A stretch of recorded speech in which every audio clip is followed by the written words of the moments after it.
A Williamsburg beetle.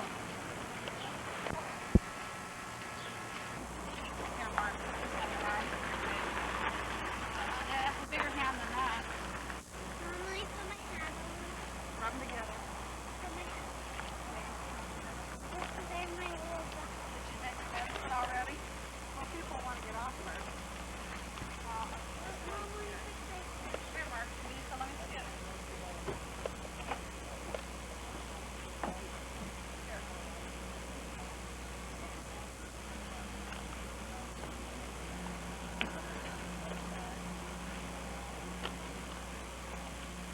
Concrete, just don't see the man.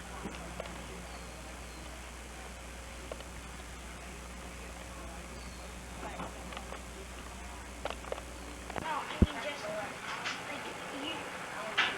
you can just look at it. You can put two heels next to each other, and you can go. That one's electric. That one's. Do you know how to do that? You know what the difference is?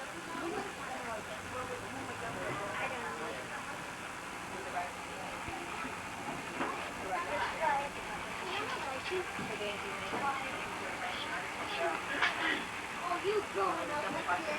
Hello.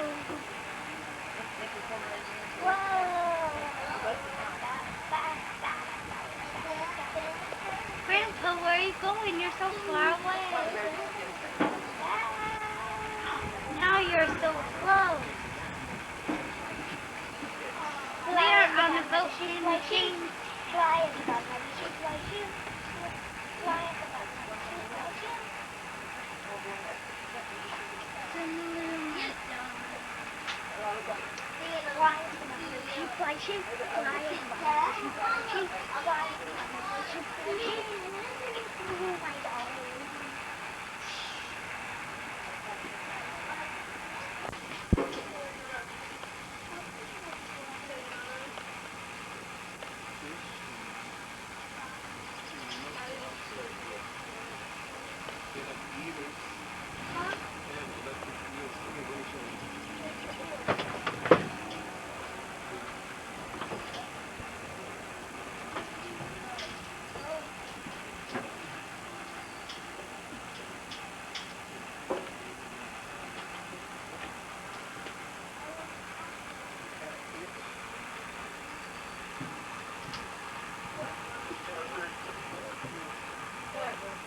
Now you can drink it better, right?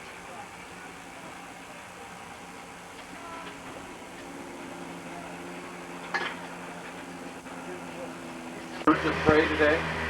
And I'd like you to consider Preston as a large bird of prey for a few moments. And he's going to illustrate some of the ways they hold their wings to help you identify them in the air.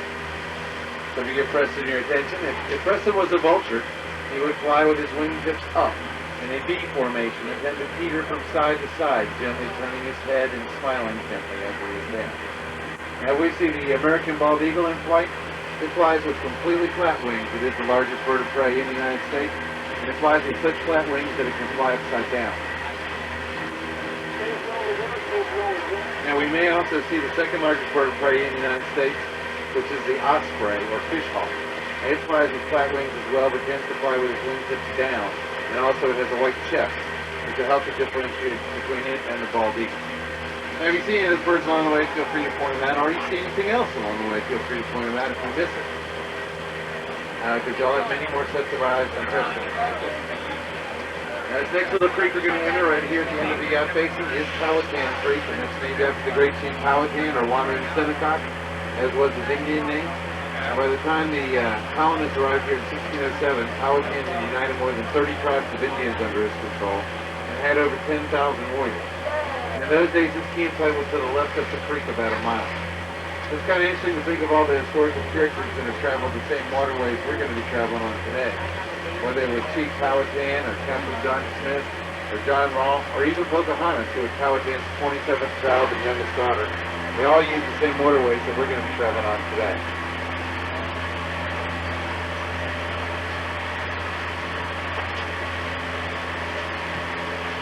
As we turn here, if you look off to your left across the marsh, you'll see a dead tree right up against the tree line over there. It's about 10, 15 feet off the marsh height, and that's a great blue heron that's standing on top of that tree. That's the largest member of the heron family. They reach height to up to 50 inches and have a wingspan of up to 6 feet. That's a fishing and wading bird. The next little bridge we're going to go under is the Colonial Parkway, which connects Jamestown to Yorktown and Williamsburg. The Williamsburg to Yorktown section of the parkway was completed in the 1930s. This last section was finished in the 1950s, just in time for the opening of the Jamestown settlement area. They could have built this bridge a little taller and a little wider, and it really wouldn't have hurt my feelings at all. As we go under this bridge, I'm going to turn you over to the more than capable hands-free naturalist narrator, Preston. And here's Preston. Thank you, Captain Bill. As we do come underneath this bridge, we are going to be noticing the lush green weed with the broad leaf to it that's growing in our marshes. This weed is called pickleweed. The brown grass that you'll see that stands up above the pickleweed is called swordgrass. And at the base of these plants is the early start of the food chain for our creek. The insects will come along and attach themselves to these plants, and of course as the tide rises up over them, the little minnows will come in there and feed upon those insects. Of course, our larger fish will feed upon those minnows, and our birds will prey on those larger fish. And that is how the food chain does get started here. Also at the base of these plants, you might find periwinkle snails or freshwater plants. And at times the seagulls come in here and dig up those freshwater plants, take them over to the parkway, and drop them on the parkway to break them open to get to the meat inside of them. Some of the wading birds that we might see as we go along, you've already seen the great blue heron. It is the largest member of the heron family, and as the captain told you, they can reach height up to 50 inches tall. The other wading birds that we might get a chance to see, we might see the greenback heron, which is the smallest member of the heron family, and this bird only reaches height of about 14 inches tall. Then we might see the white heron, the snowy white egret, or the great American egret. Out of all the wading birds that we have in our waters, the greenback heron happens to be my most favorite. And it's not just because green is my favorite color, but it is because of this bird's short legs. Now this bird cannot wade through the waters as the other wading birds do. In the way that the greenback heron is overcome its fishing cover, it will actually stand on some of the fallen over trees and logs around the waterways around here. And of course, those little minnows swim by and they'll fall in face first on top of those little minnows. Other times the greenback heron will stand in the yachts on the ropes that tie our vessels off to their boats. These ropes are very close enough to the water that the greenback heron can stand on that rope, and as the little minnow swims by, he will swing down, grab that minnow, do a complete circle and come right back up and upright himself and still be standing on that rope. So they are very interesting birds to watch as they do feed around our waterway. Moving up ahead of our boat on the right-hand side where these fallen over trees and logs are in here, at times we get to see some of our reptile friends here, such as our turtles, our snakes, and our lizards. We do have a wide variety of snakes in this area. We do have the green and brown water snake. We also have the black snake, the red-bellied snake, and then in the poisonous family we have the water moccasin, the white drop out in front of you. Now it is quite a fright to have a large snake drop out in front of you when you're not expecting it. But I've always wondered how the snake felt about all this, considering that he was sound asleep and went through such a rude awakening. Those ducks that we just passed on the right-hand side are some of our local mallard ducks that we frequent in our waterways here.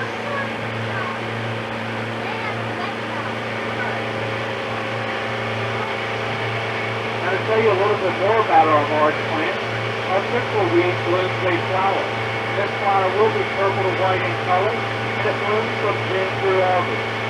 Also, we have a lot of hibiscus in our area, so we do gain a lot of yellow flowers, white flowers, and pink flowers in our marshes as well as the summer goes on. The cord grasses that grow in our marshes, the Indians used to use these cord grasses by taking the cord grass and stripping the fibers down out of it. They would allow these fibers to dry, and Then after they got dried, they would re-moisten these fibers and twist them back together. This created the twine and the rope that they needed for working these waters around here. Off the left-hand side of our boat, you'll notice a small little creek going up in the marsh right there, and right up against that cordgrass, the pickleweed does have a flower growing in there. Look at cypress trees help support the tree, and the soft ground that it grows in supplies nutrients to the tree for it to survive. Now the Indians, seeing that these trees grew in the water at the water's edge, thought maybe it would be a good tree to build their dugout canoes out of. And they did not know how good this wood actually was, but to give you an idea how long an Indian's dugout canoe can last, in 1962 we had a storm that came through this area called the Ash Wednesday storm. When that storm came through our area, it turned up Powder Green Creek in such a way that it washed an old dugout canoe into Bill Snyder's backyard. Bill Snyder is another local naturalist on the creek. Bill had this canoe taken down to the Manners Museum, and the Manners Museum dated this canoe at 500 years old, and the wood was still solid, it did not rot. That canoe is still on display at the Manners Museum today. Off the left-hand side of our boat, you'll notice that building structure sitting out there, and on top of that building structure is one of our ospreys.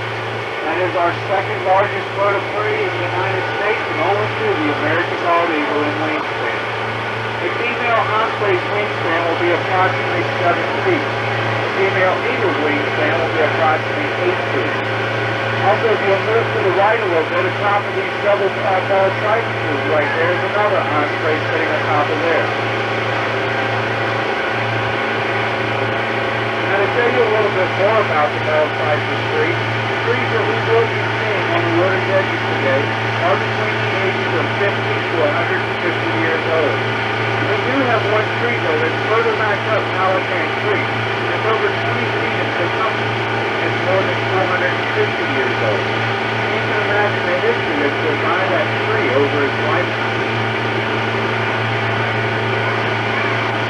Now the cypress trees that grow underneath the cypress tree, the Indians just began them by taking and cutting them off and setting them around their campsites. When it would become dark, they would split the top portion of that tree, put a hot ember of coal on top of it, and it would catch fire because the whole sunshine inside the cypress tree. This created light around the Indian campsites at night. And my Indian friends tell me that the Indians are the very first people who created the patio fort or picnic fort.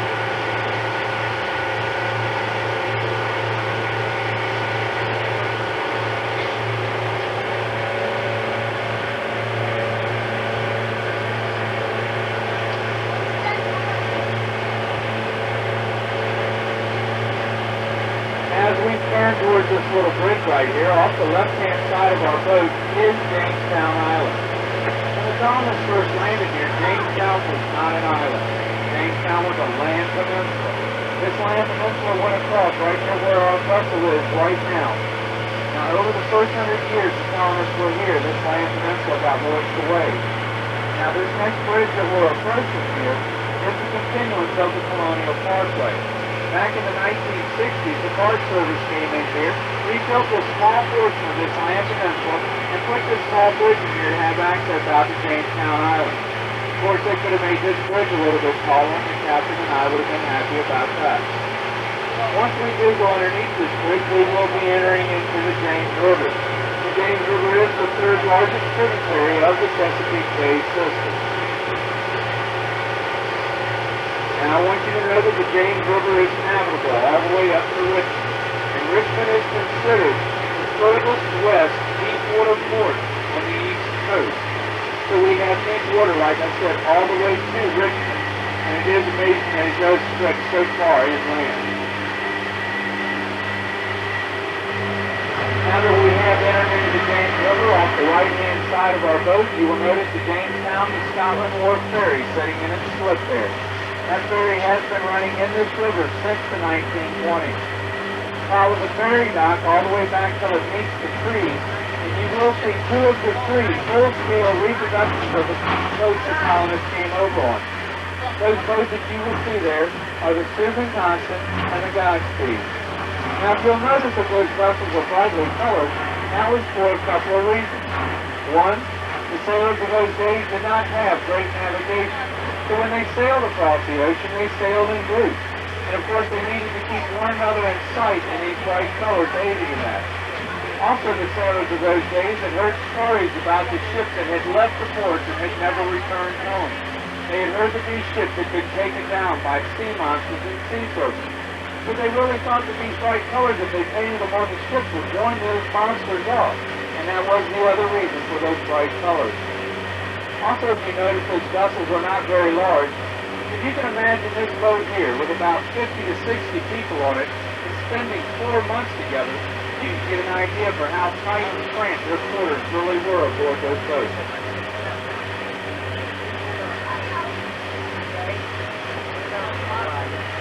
Off the front of our boat on the other side of the James River is the Surrey side of the James River. Just slightly to the left of our boat, you'll notice a small creek that goes up in there on the Surrey side of the river. The name of that creek is called Gray's Creek. Now, up Gray's Creek, Chief Powhatan gives John Rolfe 2,000 acres in a dowry to Mary and Pocahontas. On that 2,000 acres is where the first cash crop of tobacco came from in this area. Out of that 2,000 acres, there's 200 of these acres left, and they do contain the second fort that was being built in this area, Smith's Fort. Now that area has been fenced off, and it is waiting for funding to come in so they can do some archaeological studies in that area.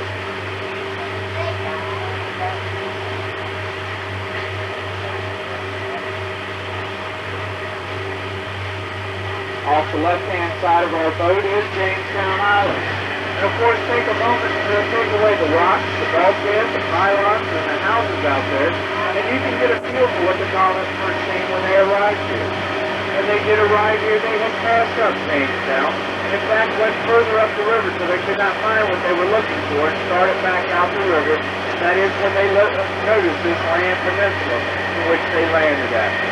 The monument you see that comes rising up above the trees there marks the 300th anniversary of the first permanent English-speaking colony in the New World. Now these colonists picked Jamestown for two reasons. Jamestown was a land peninsula which they could fortify because they were always in fear of the Spaniards attacking them. The other reason they picked Jamestown was it had deep water that went right up to the island. In deep water, when they got up to the island, to tie their vessels off to the cypress trees, and of course, their vessels' hulls would be sitting in about 35 feet of water. When they stepped off these vessels, out towards the shore, they would step out into about 3 or 4 feet of water. And of course, this deep water access right up to the island was another plus for them, as it definitely aided in unloading their heavy cargoes off the ship. Now, most of the colonists that came over on these vessels were at the gentry level. And the reason being for this was because of the Spaniards. The Spaniards had told the English about the New World. They said that the New World was lined with riches, such as gold, silver, and jewels. And of course, these people figured they were going to ride over here, just pick up this tremendous wealth and ride right on back to England. Now, of course, this isn't how it was at all. It was actually hard work for these people to survive here. Now, these people did not know how to farm or fish. And of course, if it had not been for Chief Powhatan trading with them, these people probably would not have survived their very first winter here. Now, Chief Powhatan knew that these people were coming to his world. The Indian priest had foretold to Chief Powhatan that there would be a great nation that would arise that would come through the mouth of the bay. They also told Chief Powhatan that this great nation would be bringing new technology that the Indians had never seen before. They also told Chief Powhatan that this great nation would be the end of his empire. Now they told Chief Powhatan that there would be 3 attempts by the Indians to overthrow this nation. And of course the first 2 attempts would be halfway successful. But on the 3rd attempt they would completely fail and fall under this new nation's rule. And all of these prophecies did come true for the Indians. Now the first cash money that these people ever made in this area came from tobacco. And back when they started making money from tobacco, that's all they wanted to grow. They did not want to grow anything else. And of course they were buying all their supplies off the English ships when they arrived here. Now England could not send enough supplies over here to support all the people that were in this area at that time. So England had to step in and force these people to survive on their own. Now, of course, what they did here is in one of the acts, they called in here that for every so many people in your household, you had to grow so many acres of farming food, not tobacco. Also, they had another act, they called it the Act 21. If you had a male child in the family that was over the age of 15, you were to grow 21 grapevines, and these grapevines were used for making wine for medicinal purposes as well as drinking. I find it very amusing that these people wanted to leave England because it was crowded and dirty and come to a new world for a fresh and new start, but at the same time still depending on their government to send over all their needs. And I think it's very neat how the government stepped in and forced these people to survive here on their own. Off the right-hand side of our boat, you'll notice up in that cove some submerged rocks and logs in there, and maybe a couple of our turtle friends sitting on top of them. Now the turtle's a very interesting creature, and my Indian friends have told me a story about the turtle that I'd like to tell to you. This story about the turtle takes place after the Great Flood has taken place upon our earth. And most of us know about the Great Flood that's taken place upon our earth. According to the Indian legend, the Great Father had 3 animals to help him rebuild the land. The 3 animals said, Great Father, I cannot reach the bottom. It is too deep. I cannot retrieve you any mud to rebuild the land. So the Great Father sent the otter out. Well, the otter went out. He dove and he dove and he dove. Well, of course, the otter came up and said, Great Father, I too cannot reach the bottom. It is too deep. I cannot retrieve you any mud to rebuild the land. So the Great Father sent the turtle out. Little turtle went out, went underneath the water, and stayed underneath the water for days. Both the duck and the otter figured the turtle had drowned. But eventually the turtle did resurface, and when it did, it had the mud between its claws that the Great Father could use to rebuild the land. Now, for doing such a great job, the Great Father rewarded the turtle with his shell. And on the back of every turtle shell, there are 13 large squares.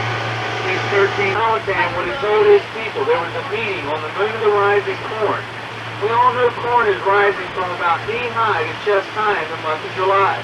When that full moon cycle would have came about, they would have known it was time to be at Chief Powhatan's camp for that meeting. Also, the 4 legs or the 4 feet of the turtle to the Indians represented the 4 directions of the wind. And they would teach the Indians as long as the turtle was standing on his 4 feet, he was in perfect balance with nature, and he would never perish from this way. But if the turtle was ever rolled over on his back, he was out of balance with nature, and the time-telling tool, it was a teaching tool to teach the Indians to stay in tune with nature, or they would indeed perish from this land.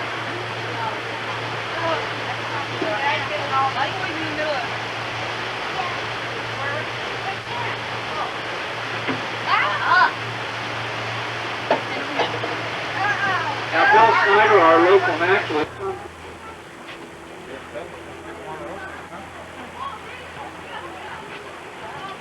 we do try to get all of our animals to work on cue with us, but I want you to know they do have a little bit of a mind of their own, so they kind of do what they want to. Off the right-hand side of our boat, where all this wooded area is in here, we have seen our white-tailed deer in here before. And we have seen red foxes in here and raccoons.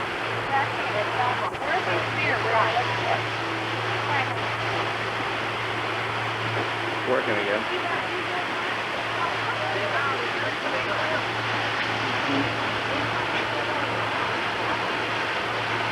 Now we do have 6 nesting pairs of American bald eagle on Jamestown Island. I do want you to know that our weather is very powerful down here, and these birds do not migrate out of our area. The first year's nest of an American bald eagle will be approximately 5 feet around by 3 feet deep. Since our birds do not migrate, they continue to add on to their nest. We do have one nest on the island that's over 15 feet around by 20 feet. So you can imagine what nest would be comfortable for you or I to be in. If our birds were to have migrated in and out of our area, they would not have built just one nest. They would have built 4 or 5 nests. And the reason for these extra nests is when they left this area and returned back here, if any of the nests had been taken over, they would always have a home to go to. Now, people will use some very large limbs to study success. They can use limbs up to the size of a man's arm. The way that the eagles are feeding themselves, There's plenty of time to live at the gate to the tree. They fly out away from that nest, but flying back up that nest is part of their team. When they pick that nest, they will actually take a conscious feet around that nest with their talons input, and as they fly high, they snap the air off onto the tree. So they are very powerful flyers. Also, all the areas other times that you see in the raccoon are in fact because of the eagle's nest. The eagle is a very shy bird. Of course, it exists in the nest too often. They will abandon that nest and will fly away from their nest.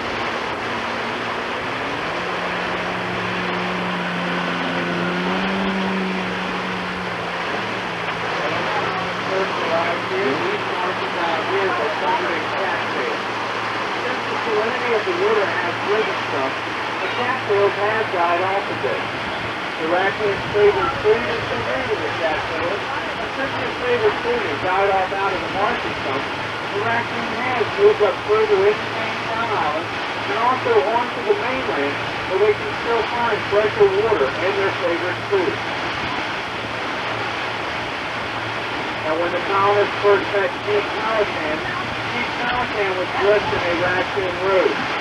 These people had never seen a stripe of fur like this before, because the raccoon is native to the North American continent, but England does not have raccoons at all. Now to let you know how interested these people were in the raccoon, we have an excavation that's going on Jamestown Island where we have found the original triangle fort that the first colonists built here. Now in this original triangle fort, we have found over 220,000 artifacts inside that fort. And of course, some of the artifacts that we have found have been raccoon feet, and we can tell by the wear of the raccoon feet that this raccoon was a pet for the colonists. So they were very interested in the raccoon. Also, the cattail stalks that grow in the marshes out here, the colonists used to use them to build their thatched roofs out of. These thatched roofs would last anywhere from 30 to 50 years upon their heads. Looks like a big table to last just past that long. Off the left-hand side of the boat, you'll notice the structure that's kind of growing up out of the water there. If it was a little bit lower tide, you'd be able to see that it's about 3 or 4 sunken barges in there. Now these barges are made of cypress tree. Barges. And if we can see the wood in there, you'd be able to see that there's still fairly Okay, just a little bit sticking out of the water. Years ago. Right here. What they did with these barges in this area, they used them to harvest the loblolly pine and the cypress tree to take it down to tidewater for boat burning. They then returned quickly to come back and sand and Right there. gravel for a concrete or Get out of the water. near the Dale building of Greensburg. Now I want you to know that when these people first arrived here, the very first thing they started doing was cutting down trees. Now these first people cut down these trees to build their forts and their home society there. As more people kept arriving, they kept cutting down more trees to build more homes and then their cities. And of course more forts and of course their boats. They also used this wood to keep their homes lit and to cook their food by. Now, so many people eventually arrived in the Virginia area that they eventually cut down every tree just about in the entire state of Virginia.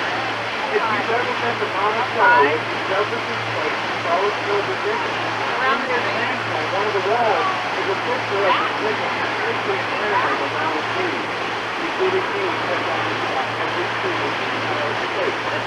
Now, the tuition growing in our state today is considered a second growth sport. And they say that our trees that are growing in our state are very young trees.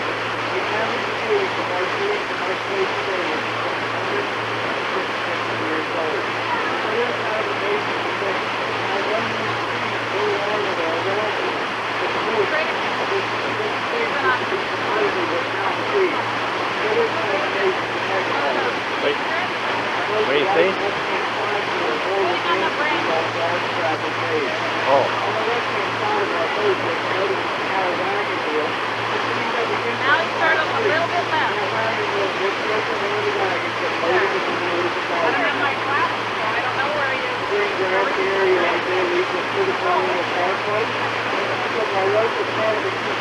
There he is.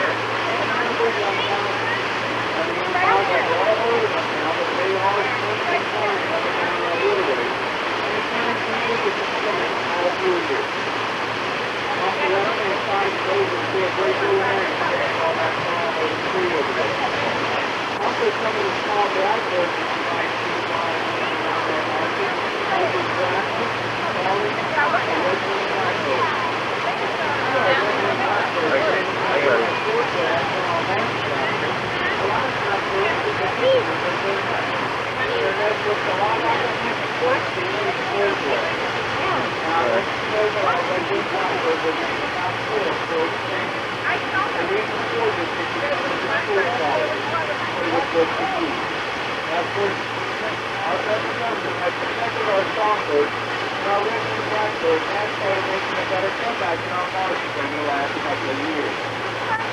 Now, if everyone was directed to think off the front of the boat, you will notice that floating structure there. There's the small duck line. Now, we all know that James Brown is a national park, and there is no hunting without our national park. And having joined the commission here, they've been handed down the power of the channel for many years, long before the Park Service ever heard responsible. So these lines are grandfathered in here, and of course, as long as they keep their license current on these lines, they can continue to hunt these parks. If they ever let their license lapse, they'll never hunt these parks again. And how they use these lines, you'll notice it has a cardboard area. That is where they hide the data. The box area behind it is called the kitty box, and that's where the hunters hide out. And the flies they send the box, and all they find them is cedar trees. When the duck season comes in, it's all like 200 and a dog. They will come in here and put the decoys around that line, hide the data in the cardboard area, and then they put the dogs in the kitty box, and the two hunters get in the kitty box for the dogs. Now let's go into that. I think that kitty box with the dogs, but I'm a little bit of a waste for the duck start fly. So of course these hunters will take turns holding on to these dogs, and they'll keep themselves warm until the ducks start flying. Once the ducks do start flying, they shoot them and take them in a dog out to go retrieve them. Now I want you to know that when the dog returns back to the line, he is stuck on the boat for the rest of the time. Either these hunters find a warm dog out. It's not really a fair deal to the dog at all. Some of the native ducks we have in our area, we do have our mallard duck, our wood duck, our great squirrel, and our Virginia blackbird.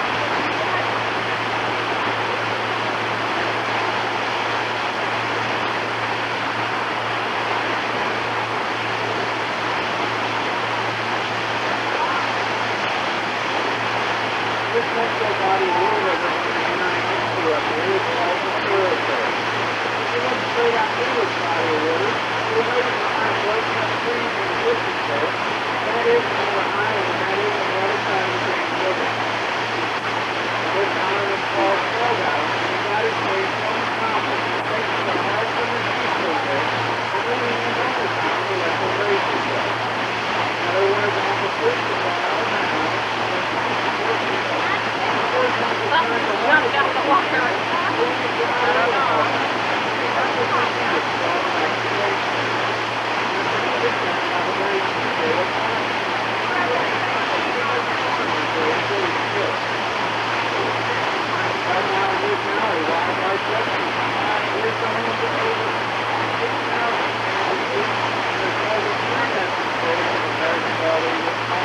Give him a drink. Happy lady. Can I get a picture of this on vacation? Can't get it off there. I got it hooked. All of these words will take the light. The osprey is the only bird that we have to migrate to the world out of our city. Probably where we go back, isn't it? We'll return back to this area. Don't drop the pole up on there. The osprey returns to this area of the spring and has a nesting ritual. This nesting ritual is that the female will come in, and the male will go out and run up off the stick. The male comes back to the stick, and the female does not like. The female will throw this stick over to it. Of course, we know nothing goes on in her nest until she's happy with it. This is your son. Now, the Indians happen to notice that after a great storm has come through, that the osprey nest could still be standing and that their husbands be hugged up and down around their feet. So the Indians we're in the sent the movie Indian again. woman out to watch the osprey to learn from it what it did about building its nest. Well, the Indian women learned from the osprey that the osprey weaves its nest. So as nature would have it, the Indian women started weaving their nest for the Indians. And of course, the men would go out and retrieve the sticks with it. And only one slice of the stick. These men brought back There's sticks something on that top these of women did not like and gave them to them. These women would throw those sticks into it. And their husbands on those studies and places. Off the left-hand side of that open, that second left line, and come forward out of the cover of our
They did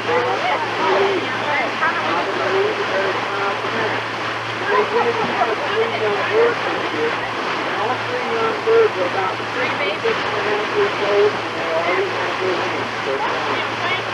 The way to identify the young ospreys and the adult osprey. The adult osprey has completely dark eyes besides the white tip.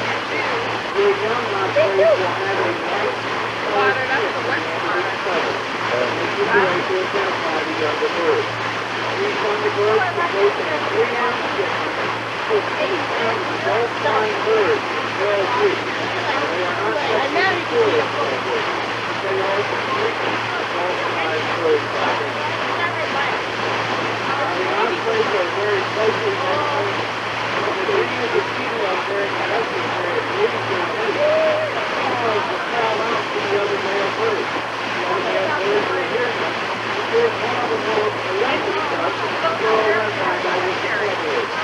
When he realizes that it's time to move their mate, not only will he switch the rhythm, he will switch for so they take care of one another. Now we will slow down a little bit here so you can't get a close-up view of these territories.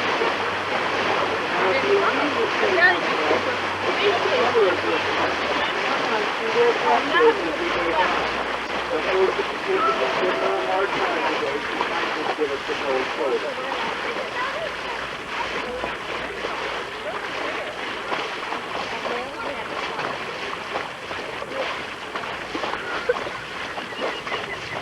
Even in there. That's 2 little ones I see now, and I can't see the 3rd bird yet. Hello, kid.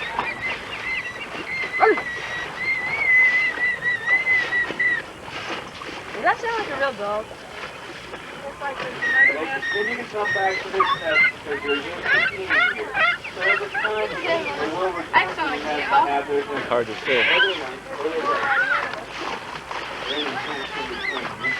I want you to know that an adult osprey will eat anywhere from 4 to 6 pounds of fish a day.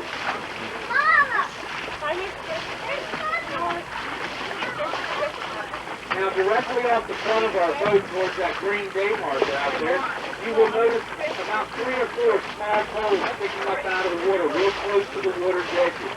If it was a little bit lower tide, you'd be able to recognize that that is actually the remains of a sunken ship. Now, does anybody recognize the name Edward Peak? No? Okay, how about Blackbeard the pirate? Okay, everybody knows Blackbeard. Okay, Blackbeard's actual name was Edward Peak. Now, when Blackbeard was in this area, of course he spent quite a bit of time in the Jamestown area. He even spent a week in the Williamsburg jail for exactly one in that jail.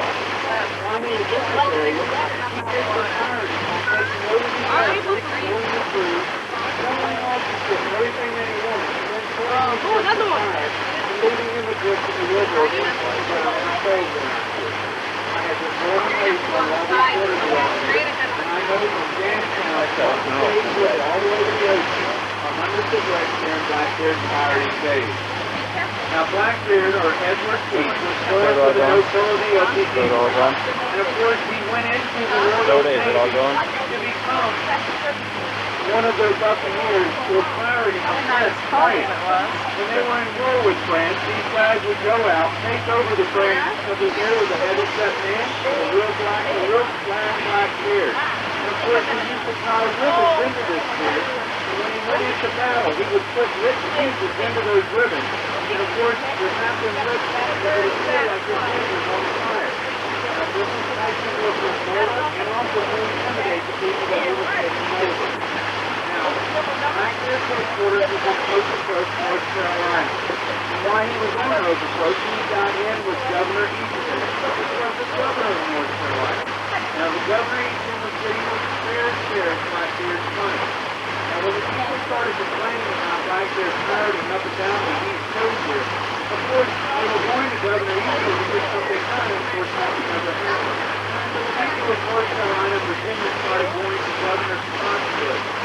Governor Spotswood recognized this as a good opportunity to put a feather in his hat. So he got together of 50 small men, the 2 small ships, sent them out to go and either capture Blackbeard or kill him. And of course now, these 2 ships, as they sailed away from here and headed to the Carolina coast, Right here, this one right here. we have eagle off the left-hand side here. We'll point comes out towards you. About 20 feet off. Yeah, he's right in the mid-canopy, right there on this point. Where? What? Eagle. Where? How? I don't see him. That end pine tree that you see. Excuse me, I'm sorry. He said goodbye. In Come what? out from behind the branch just a second here. As I was saying about Blackbeard, of course, Blackbeard knew that these ships were coming and was expecting them, and when they arrived off the Carolina coast, I want you to know that Blackbeard had 4 ships and 400 pirates under his control. Now, when these ships arrived there, Blackbeard immediately sank one of the ships and it killed the entire crew. Now, this eagle's on this very point pine tree right off the side of the boat, right here on the left, and he's going to come out from behind one of the limbs here in just a second. Colors.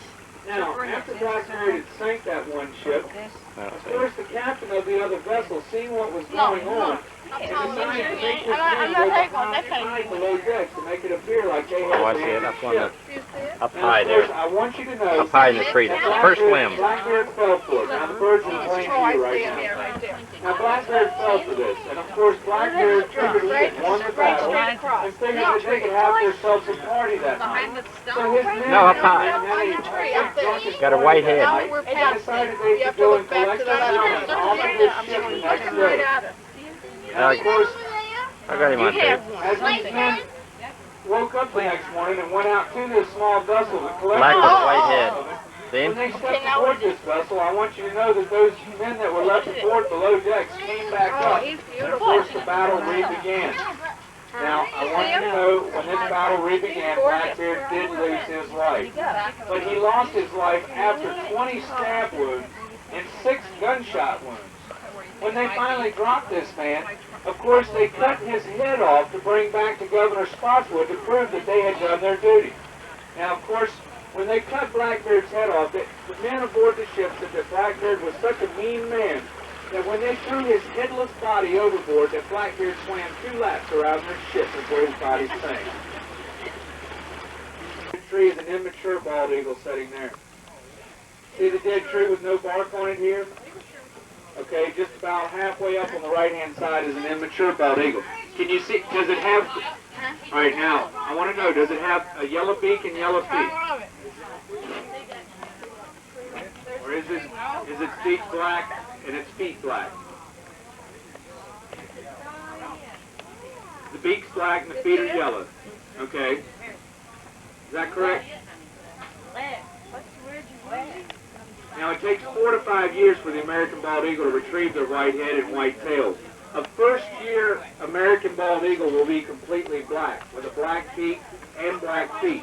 As they get to their 2nd year, they will go through a molted look in their feathers.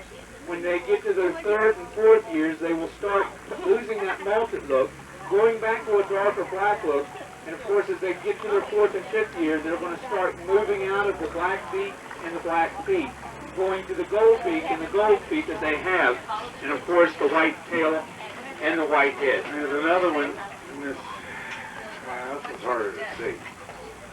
Then the pine tree, we saw the bow of the boat is noon. I guess we're talking about 10 o'clock. There's a pine tree like halfway up right against the tree trunk. That's a mature one with a white head, white tail.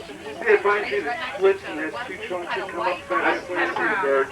She's in between the 2 trunks. Kind of white, kind of brown. Look up the Oh, white. that pine tree. I think it has 2 trunks. And there's 2 branches. It's 10 o'clock. This one. Now, when our forefathers were discussing our national bird, Benjamin Franklin did not want the American bald eagle to be our national bird. Now, the reason being for this was, Benjamin Franklin had watched the American bald eagle before come out and hit the osprey, knock the food out of the osprey's talons, and then would swoop down and grab that food and fly off with it.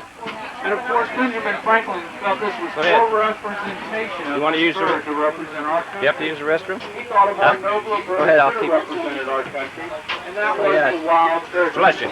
And you know, Say it it ain't would been have been flashed. funny looking at the value of our Oh. currency today, seeing a turkey know. on the back of it. But the I don't question know. I don't think he really thought about. Now you flush it. Nope, that ain't it. They're our national bird. You want to do it? Go ahead, I'll hold it for you. Stuck eating Thanksgiving eagles. Now I want you to know an eagle doesn't grow much more than 12 pounds, and its basic diet is fish. So I do not believe that the eagle's going to taste as good as the turkey does, and it's definitely not going to feed as many pigs. I still think they picked the more majestic of the two birds.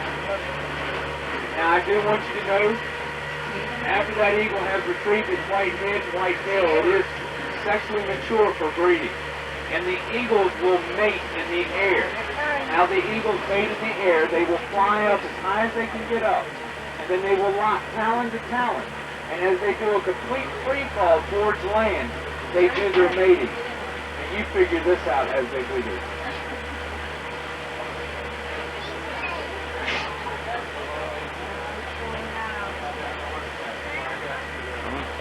They do separate the wild just so they get the crowd. Back Yeah. a few years ago, we had a South American But did he light his ears on fire? Somebody did, maybe. And I want you to Somebody know else they were did it, right maybe. in the middle of Atlantic Avenue. And of course, it was in the paper, and they had to stop traffic because these birds finished up their mating. And then, of course, after they were finished, the two birds kind of looked around and they roared off. Of course, everybody is thought that? they were golden eagles. Don't know. They were immature eagles at that time, and they were only play mating. They were just playing at the time. And I find it really interesting that they did shut down Atlantic Avenue.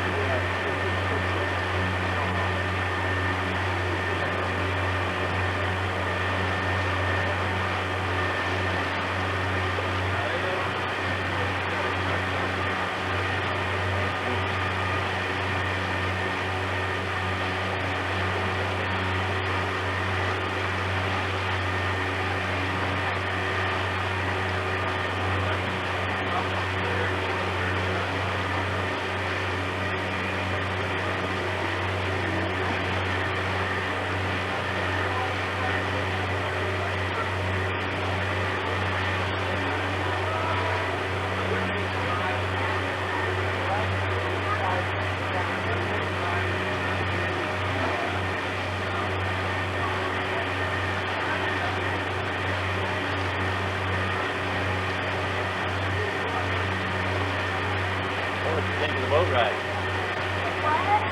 What do you think of the boat ride? Fun? Yeah.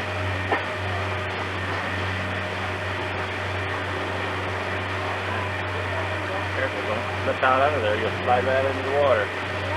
So don't slip or you'll slip right out in the water where you're standing.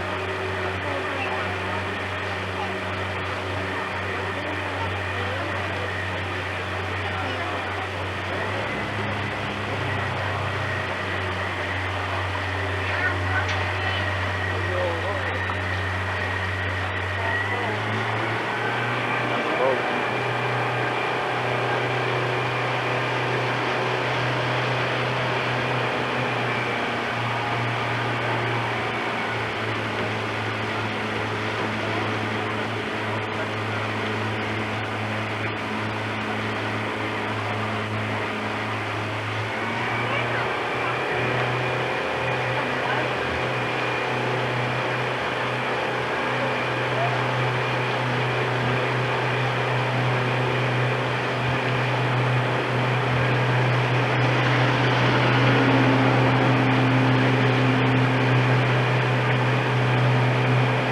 Now I come out and do a little trekking on Palisade Creek to try to catch some of the sea life that we have out here. Some of the sea life that I do have out here, I do have some of our finfish in here. Of course, some of the finfish that I have in here, I have one of our white catfish that has been bred from a channel cat. And of course, this fish was stocked in our river about 7 years ago to create a catfish industry around here that was starting to decline. Two of the other fish that I have in here, we call them shell crackers, and other people would call them brim. And of course, we have one other fish in there, which is our white bird, which is another big industry in and around this area, because most of our white birds are caught in this area. Now, of course, I want you to know that the white Bordeaux in the James River was indeed crystal clear. Oysters that were growing in the James River at the time the colonists arrived here were over 1 foot long. And if you can imagine what a foot-long oyster could look like, I would love to see one growing back in our James River again today. Now we are going to be pulling up one of our crab pots that we have out here to catch some of our blue crabs. If I catch some of these crabs, I'm going to be telling you a story about them. If I do not catch any of these crabs, well, I'm still going to tell you that story.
Now, if this female would have been an immature female, instead of the dome portion of the Capitol building on the bottom of her shell, she would have had one of the pyramids of Egypt.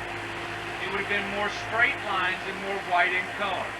And that is if she was an immature female. When she's an immature female getting ready to mature, it's the only time in her entire life that she can mate with the male crab. When that time comes about, she'll come up into the shallower creeks and bays and look for the largest male crab of her choosing. The immature female cannot find the male crab of her choosing. She can hold her maturity cycle off for a little bit. But eventually it comes about she has to mature, so she then has to find the male crab. Once she has found the male crab, they do a small dance on the bottom of the floor, and then the immature female will turn to allow the male crab to come over top of her.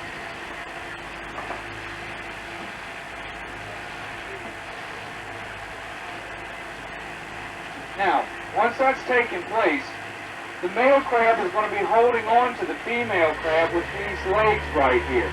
He will be holding on to the female crab for a period of 2 weeks. During this 2-week period, the male crab is waiting for the female crab to shed her shell, become a soft shell crab so he can mate with her, and waiting for her to re-harden back up. Also during this 2-week period of time, it is the responsibility of the male crab to take care of the female crab. He is going to be supplying all of her needs, feeding her, traveling great distances with her, and doing whatever it takes to keep her happy during that 2-week period of time. Now, once the female crab sheds her shell, becomes a soft shell crab, the male crab can mate with her at that time, and he will do so. After that, he continues to take care of the female crab until she has re-hardened back up to a hard crab. And of course, and the 2-week period is over. And that 2-week period is over, the female crab is going to leave that male crab, and she's going to have nothing to do with the male crab ever again. Now, once all that has taken place, the female crab will start a migration. She will start migrating towards the mouth of the Chesapeake Bay, and by fall she can reach the mouth of the bay. When she gets to the mouth of the bay, she will stay there all through the winter by burying herself down in the silt. When the waters re-warm again in the spring, she comes up out of that silt, and underneath the dome portion of the Capitol building, as I call it, she will have her eggs. Now, the female will not release her eggs until she's ready to do so. When she is ready to do so, she has to be at the mouth of the bay. Now when she's at the mouth of the bay and she is all ready to release these eggs, she still cannot release these eggs until the current at the mouth of the bay is exactly right. When that current is exactly right, the female then will release her egg, and she will release between 750,000 to 8 million eggs in the boat. And I went right back to work. He never got out of work for falling overboard. When I finally got a chance, though, to stay off the working vessels, my grandmother's the one that took me down to the river shore and showed me how to catch crabs around our river shore. My grandmother would take me down to the river shore to catch our crabs right after we had had our lunch. Her and I would go down there, and of course, as soon as we left the house, we'd grab our dip nets and our buckets and head off for the river shore. Now, if you've ever been crabbing before, you're probably saying, I done forgot two things. I done forgot string, and I done forgot my chicken nets. We didn't do this. When my grandmother and I got down to the river shore, we took our shoes off, waded out into the water between waist deep and knee deep water. We'd walk up to the grass beds, and when we got near to the grass beds, we'd sit there and wiggle our toes. Crabs would come out to bite our toes, we scooped them up with a dip net. Now this is how my grandmother taught me how to catch crabs. And I want you to know my grandmother and I will still go catch crabs around our waterways at home there. Still this way today. Okay. We'll try. All right, we're going to work with that. Your fingers like this. Bring them in and stop right there. Now, take your thumb and pinch right here, right in his head. Just like that. And that's it. Nothing to it. Very simple, good. No. Come on. Don't be scared. Work with that hand. Make it all pressure like that. 10 fingers in your thumb. And you're going to lay those fingers just like that and pinch on that pin as hard as you can. There you go. That's perfect.